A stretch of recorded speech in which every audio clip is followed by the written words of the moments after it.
정문섭의 책 읽기 25번째 시간. 자, 오늘은 좀 특이한 주제를 선택을 해봤습니다. 주민자치 잘 될 거야 라는 책입니다. 주민자치개혁 현장에 답이 있다. 동장 출신인데 민원봉사 대상을 수상한 공무원이 자기가 전국에 발로 뛰면서 발굴한 우수 주민자치 현장을 소개한 그런 책이 되겠습니다. 내용이 되게 재미있습니다. 바로 이 책입니다. 금년 8월 달에 출간이 된 책인데 나름대로 좀 주민자치에 대한 깊이 있는 내용들을 잘 다룬 것 같습니다. 먼저 여러분들이 구독 중으로 이렇게 눌러주시고 또 맞춤 설정해서 구독 중까지 해주신다면 저한테 큰 도움이 된다는 말씀 먼저 드리면서 시작을 해보도록 하겠습니다. 자, 이 책은 총 6부로 나눠져 있습니다. 주민자치 1부, 그 다음에 2부에는 읍면동 직능단체에 대한 소개가 나오고 3부에서는 나의 소중한 흔적, 우리 박진호 우리 저자가 공직생활 하면서 나름대로 소중하게 느꼈던 일들에 대한 것들을 좀 리뷰를 하고 있고, 네 번째는 민원 봉사에 대한 이야기, 마지막에는 이제 부족해도 노력하면 되더라, 그리고 주민자치의 발전 과제에 대한 이야기를 정책에 대한 대안으로 내놓고 있습니다. 자, 주민자치와 주민자치센터 무엇일까요? 주민자치라는 거는 말 그대로죠. 우리가 생각하는 말 그대로입니다. 자, 지금 뭐 주민자치에 대한 것들이 문재인 정부에 들어서 중앙 정부가 아니고 이제 지방 분권으로 가겠다라고 스스로 공약을 내걸지 않았습니까?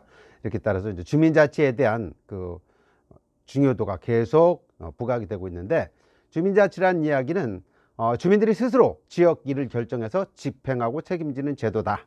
그래서 이런 제도를 운영하는 주민자치위원회는 주민들의 지역 내 개선이나 발전 사항 등 의견을 수렴하고 또 읍면동 행정기능 중 일부를 직접 또는 간접적으로 수행하는 지역 내 주민자치 조직으로 이렇게 생각을 하고 있습니다. 그리고 주민자치센터는 여기 주민자치센터라고 하는데 행정복지센터가 맞는 것 같습니다. 행정기관의 최일선 기구 있는 거죠. 옛날에 읍면동사무소라고 했던 건데 그 기구의 읍면동장이 이 동장협의회, 새마을 지도자, 그리고 바르게 살기위원회, 지역사회보장협의회 등 한 9개 정도 단체들하고 같이 서로 소통하면서 자치단체 성립한 예산을 집행하는, 그러면서 그 자치단체의 의견을 전파하는 일을 하는 데가 이제 주민자치센터죠. 옛날 얘기하면 읍면 동사무소를 얘기하는 겁니다. 그것이 이제 주민자치센터로 변했죠. 자, 우리가 주민자치가 나가야 될 방향에 대한 이야기를 여기서도 언급을 하고 있는데, 저자는 여러 군데를 돌아다니면서 특히 이제 군산시 수성동 함경구 주민자치위원장을 만났을 때 그 얘기를 굉장히 소중하게 들었던 것 같습니다. 그래서 거기에 대한 얘기를 다뤄놨는데, 첫 번째, 주민자치위원이 어떻게 된다는 얘기죠. 첫 번째는 주민자치위원은 주민을 섬기고 봉사하는 마음으로, 주민을 섬기고 봉사하는 마음으로 가야 된다. 그래서 주민에게 다가서려는 노력이 필요하다는 얘기를 했고, 두 번째는 주민자치위원은 완장을 찬 게 아니다. 그러니까 겸손해야 된다. 늘 겸손해야 된다라는 이야기를 합니다. 세 번째는 본인이 주민자치는 해봤지만은 주민자치위원회 임무와 역할에 대한 교육을 한 번도 받아본 적이 없었다. 내 스스로 이걸 터득을 했는데 참 문제가 많다. 그래서 주민자치 교육이 절실하다는 이야기를 하고 있고요. 네 번째는 주민자치 꽃인 주민자치 박람회에 관심을 가져야 된다. 올해도 이 주민자치 박람회가 경기도에서 이제 수원에서 열릴 예정이었는데 돼지 그 열병 때문에 이번에 파동 때문에 지금 행사가 중지가 됐죠.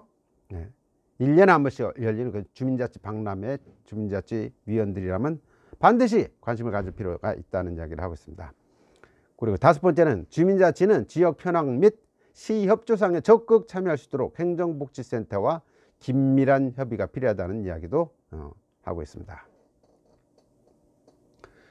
그 다음에 이제 이 책에서 보면은 이제 동장을 하신 분이라 그런지 읍면 동장에 대한 소개를 자세하게 하고 있습니다.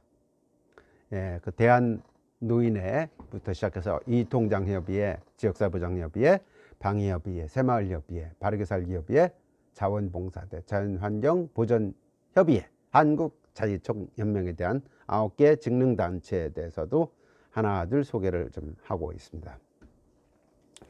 자, 그 다음에 나의 소중한 흔적입니다. 우리 박진호 저자께서 공직에 있으면서 나름대로 참 보람 있었다라고 생각한 것들을 몇 가지 여기 담았는데, 보면 첫 번째가 이제 그 복명 송정 동장으로 있을 때 바로 옆에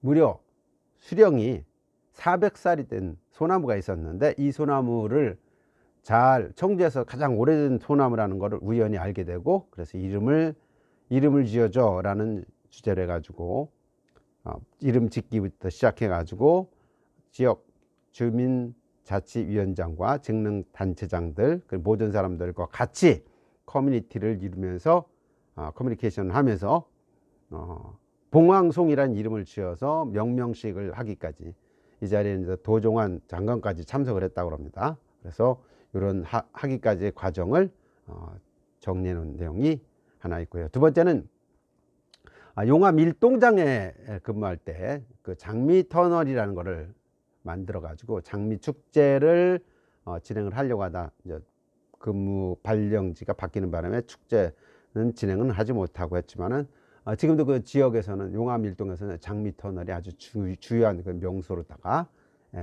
지금 많은 사람들한테 기쁨을 주고 있는 지역인 것 같습니다. 또 박진호 이 저자는 공무원으로서 가장 영예로운 상이라는 게 민원봉사 대상이라고 그래요. 이 민원봉사 대상은 행정안전부하고 그 다음에는 어디입니까? SBS가 이제 공동 주관을 해서 선발하는 상인데, 공무원이 받는 상 중에서 가장 영예로운 상이라고 그러죠. 이 상을 받게 됐는데, 저자가 전국 최초로 체납세금 ARS를 통한 납부 시스템 개발, 그 다음에 취득세, 등록세, 자동 입력 프로그램 전국 최초 개발, 또 도내 최초 교통과태료 징수팀 운영한 것, 그리고 미등기 전매 다가구 주택 탈루세원 조사, 자동차 체납자 영치 시스템 도입, 전국 최초로 지방세 신용카드 자동 납부 서비스, 그리고 찾아가는 지방세 홍보, 이런 것들을 하면서 그 업적이 인정이 돼 가지고 대상을 받았던 것 같습니다. 자, 주민자치의 발전 과제 끝으로 바람직한 그럼 주민자치 발전 과제가 무엇일까라는 이야기를 언급을 하고 있습니다. 마지막에 저도 주민자치위원을 하고 있지만은 실질적으로 주민자치회를 하면서 각 읍면동에 주민자치회 전용 사무실이 있는 데가 거의 없습니다. 제가 살고 있는 청주 지역만 해도 용암 일동만 우리 동장님이 그걸 신경을 써 가지고 그걸 했던 것 같습니다. 그 다음에 두 번째, 역량 있는 유급간사를 두어야 된다. 이것도 마찬가지죠. 읍면 동별로 보면은 이런 간사가 없고 그러다 보니까 행정기관에 공직자한테, 공무원한테 이런 일을 맡기고 있는 것이죠. 그러니까 반쪽짜리 주민자치라는 이야기 들을 수밖에 없다는 얘기입니다. 프로그램 수강료를 유료화할 필요가 있다. 지금 거의 무료로 많이 진행이 되고 그러다 보니까 이걸 유료화 시키면서 거기서 나온 수익금을 가지고 유급간사를 두고, 그리고 프로그램을 조금 더 좀 내실을 기하는 게 좋지 않겠느냐, 이런 얘기죠. 그리고 프로그램 수강자의 봉사활동도 필요하다. 자, 이 프로그램을 통해서 수강자들이 뭔가 이렇게 도움을 받았다면 그걸 가지고 다시 봉사를 해가지고, 기타를 배웠다면 기타 연주를 통해서 어르신들한테 기쁨을 선사한다든지 이런 것들이 필요하다는 얘기죠. 또 미래를 보는 역량 있는 지도자가 있어야 된다. 주민자치위원 하나하나가 또 지역 발전에서 관심을 가져야 되고, 그 중에서 리더급이 되는 주민자치위원장은 훨씬 더 역량을 가지고 지도자로서 안목을 보고 지역 발전을 견인할 필요가 있다, 이런 얘기입니다. 그 다음 주민자치에 대한 연말 자체평가도 필요하다. 저희 지역도 주민자치위원을 하고 있지만은 연말 평가가 거의 없었던 것 같습니다. 그래서 뭐든지 그렇지 않습니까? 기획을 하고, 그 다음에 그죠? C, 그 다음에 플랜 두 C죠. 플랜 두 C. 계획을 했으면은 실천하고 실천한 거에 대해서 C, 다시 평가가 들어가는 것들이 굉장히 중요하다고 저도 생각이 됩니다. 다음 주민자 지원을 대상으로 한 교육이 절실하다. 네. 아까 그 수영동에 있는 주민자 지원장이 이야기한 것처럼 자기는 주민자 교육을 받은 적이 없다. 그러다 보니까 주민자 위원들이 뭘 해야 되는지도 모르고 한 달에 한 번씩 개모임하는 것처럼 오고 있다는 이야기. 그 다음에 주민자치가 공모제 사업으로 들어가야 된다는 얘기죠. 예, 이거는 현재 주민자치위원들도 뭐 한 달에 얼마씩 이렇게 돈을 걷어 가지고 그걸 가지고 봉사활동도 하고 하지만은 워낙 부족합니다. 그래서 공모제 사업에 뛰어드는 것이 정답이다라는 얘기죠. 그다음 프로그램 조정 및 정치적 이용 금지. 특히 이런 주민자치위원 또 아니면 위원장을 발판을 삼아서 시의원, 도의원 나오고 뭐 시장 나오고 이런 생각을 하는 것들이 좀 문제가 있다는 이야기입니다. 그 다음에 개성 있는 축제의 필요성. 지역별로 보면 축제가 많이 있습니다. 그런데도 내용도 없이 저쪽도 하니까 우리가 한다는 이런 식의 축제는 필요하지 않다. 마지막에 축제성금을 기부금 처리하는 방안에 대한 이야기도 좀 현실적으로 필요하다라고 해서 언급을 하고 있습니다. 자, 이 책을 보다 보면 저자가 굉장히 중요하게 생각하는 부분으로 미국의 철학자 윌리엄 제임스가 했던 이야기를 언급하겠습니다. 바로 이 내용이죠. 생각이 바뀌면 행동이 바뀌고, 행동이 바뀌면 습관이 바뀌고, 또 습관이 바뀌면 인격이 바뀌고, 인격이 바뀌면 인생이 바뀐다 라는 이야기입니다. 그래서 저는 이 책의 오늘의 결론으로서 제가 이렇게 좀 패러디를 한번 해봤습니다. 자, 생각이 바뀌면 행동이 바뀌고, 행동이 바뀌면 주민이 바뀌죠. 그럼 주민이 바뀌면 어떻게 됩니까? 지역이 바뀌고, 지역이 바뀌면 나라가 바뀐다. 그러면 대한민국 주민자치 이 책에서 이야기하는 것처럼 정말 잘 될 거라고 생각이 듭니다. 자, 25번째 주민자치 잘 될 거야에 대한 리뷰 마치겠습니다. 감사합니다.